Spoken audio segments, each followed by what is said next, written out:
الله وبركاته. الحمد لله رب العالمين والعاقبة للمتقين والصلاة والسلام على سيد الأنبياء والمرسلين. أما بعد فأعوذ بالله من الشيطان الرجيم. بسم الله الرحمن الرحيم. والذين إذا فعلوا فاحشة أو ظلموا أنفسهم ذكروا الله فاستغفروا لذنوبهم ومن يغفر الذنوب إلا الله ولم يصروا على ما فعلوا وهم يعلمون.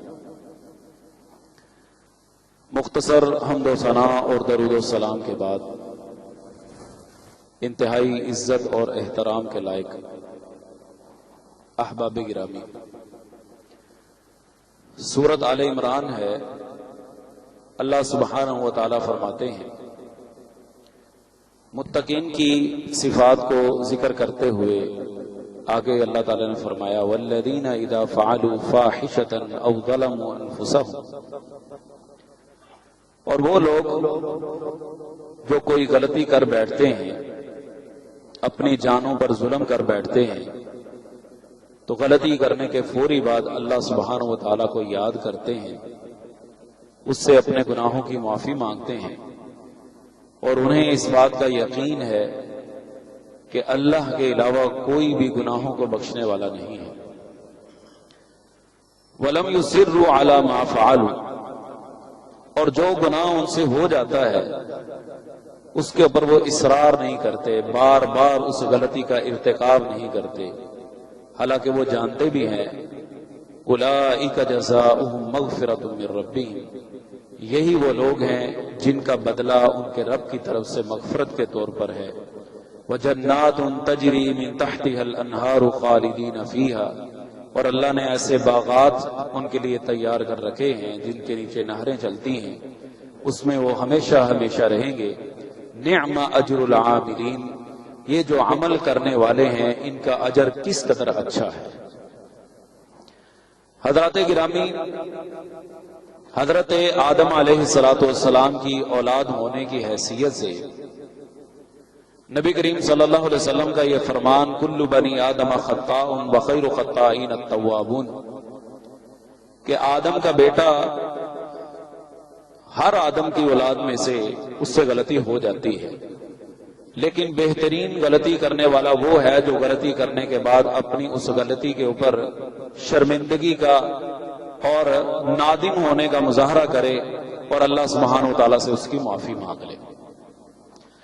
میں جس پوائنٹ کے آپ کو لانا چاہتا ہوں وہ یہ ہے کہ حضرت انسان بطور مسلمان اس سے جو غلطیاں ہوتی ہیں، اس سے جو گناہ ہوتے ہیں، وہ تین قسم کے ہیں.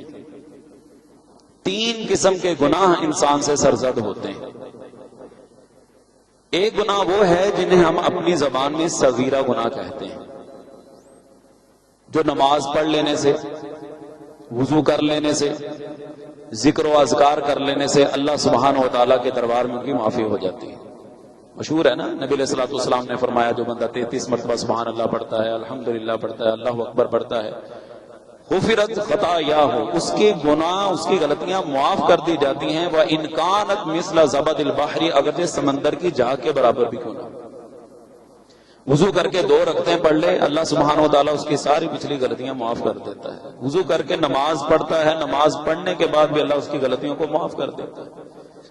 یہ وہ گناہ ہیں جن کو ہم صغیرہ کہتے ہیں، جو اس طرح کے عمل کرنے سے اللہ سبحانہ و تعالیٰ معاف کر دیتا ہے.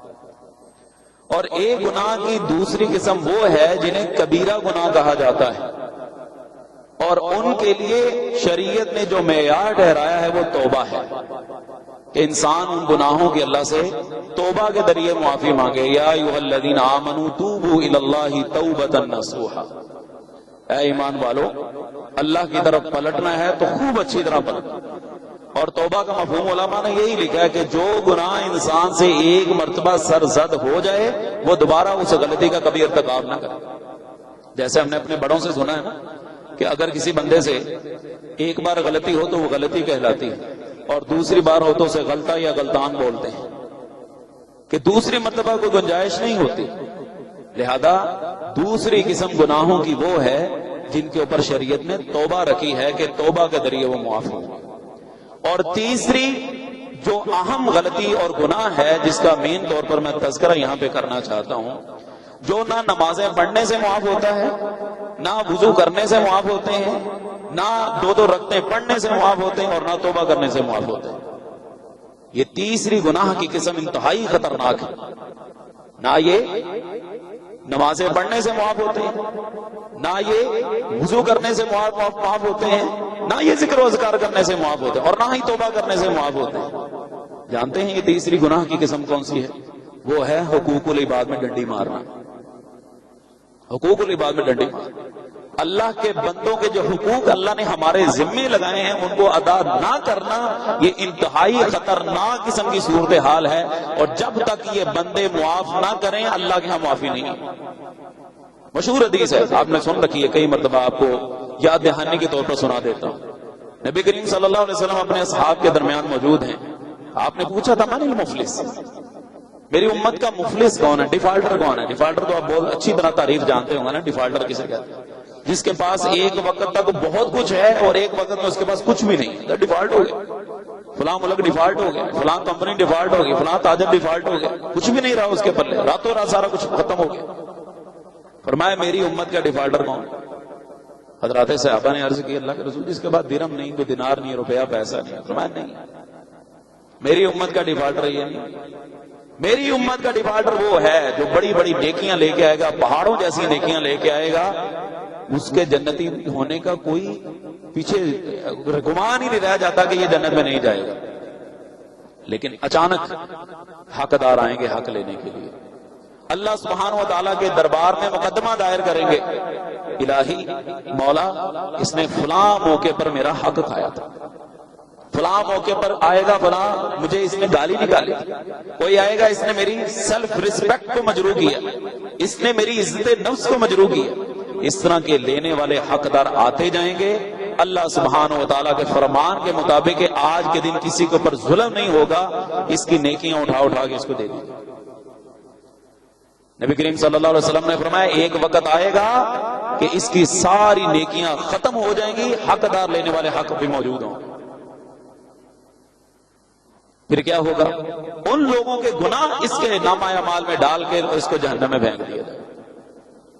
اب یقین جانیے کئی دفعہ بڑی حیرانی ہوتی ہے، مجھ سے کوئی غلطی ہو جائے نا، اس کا مداوع کیا ہے کہ میں معافی مانگ لوں، معافی مانگ لوں.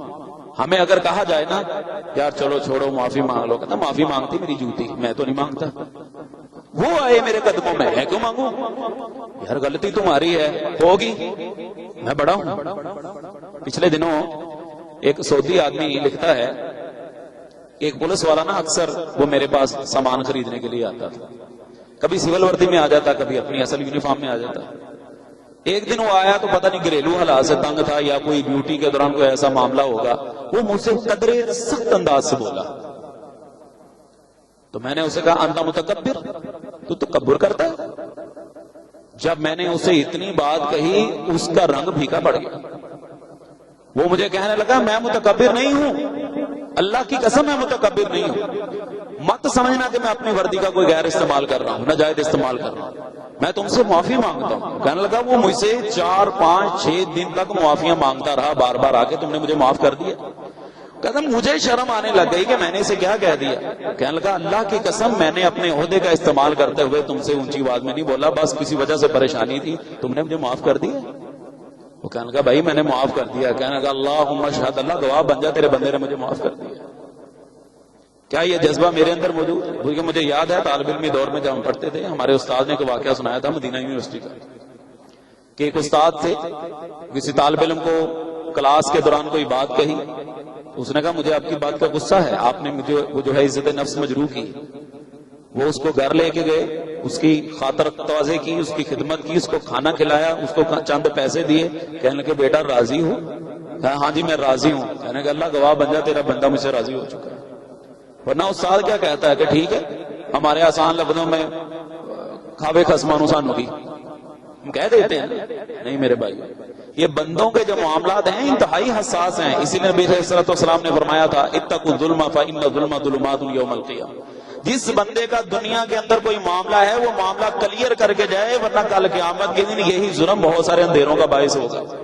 اور سب سے مین اور بنیادی طور پر جو معاملہ ہے وہ لین دین کا.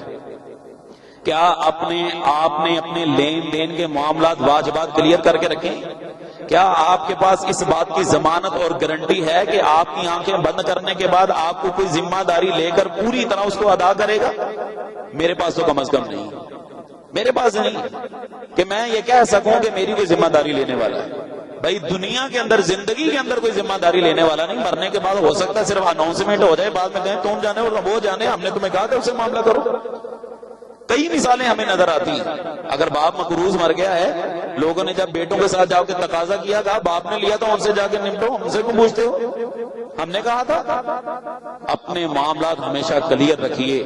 لین دین کے معاملات ہوں، آپس میں اخلاق و کردار کے معاملات ہوں. حقوق العباد کا معاملہ ایسا ہے کہ یہ جب تک بندوں سے کلیئر نہ کیا جائے اس کی معافی نہیں، اس کی معافی نہیں. اور اس میں کسی طور پر ہچکچاہٹ کا شکار نہیں ہونا چاہیے کہ میری جو ہے وہ عزت، پنجابی میں کہتے ہیں کانڈ لگ جائے گی، میری جو ناک نہیں رہے گی. معافی مانگنے والا، عاجزی اختیار کرنے والا، نبی کریم صلی اللہ علیہ وسلم کی زبان مبارک سے الفاظ ہیں من تواضع للہ رفعہ اللہ. جو بندہ جھک جاتا ہے دنیا کے سامنے، دنیا کی نظروں میں یہ جھکا ہوا ہے، لیکن اللہ کی نگاہوں میں یہ بندہ بلند ہے. اللہ اسے آنے والے وقت میں دنیا کے سامنے بھی بلند کر دیتا ہے. یہ اللہ سبحانہ و تعالیٰ کے فیصلے. اس لیے اس معاملے کو ہمیشہ کلیئر رکھیے. اللہ مجھے بھی اور آپ کو بھی اس بات کی توفیق عطا فرمائے. وآخر دعوانا الحمدللہ رب العالمین.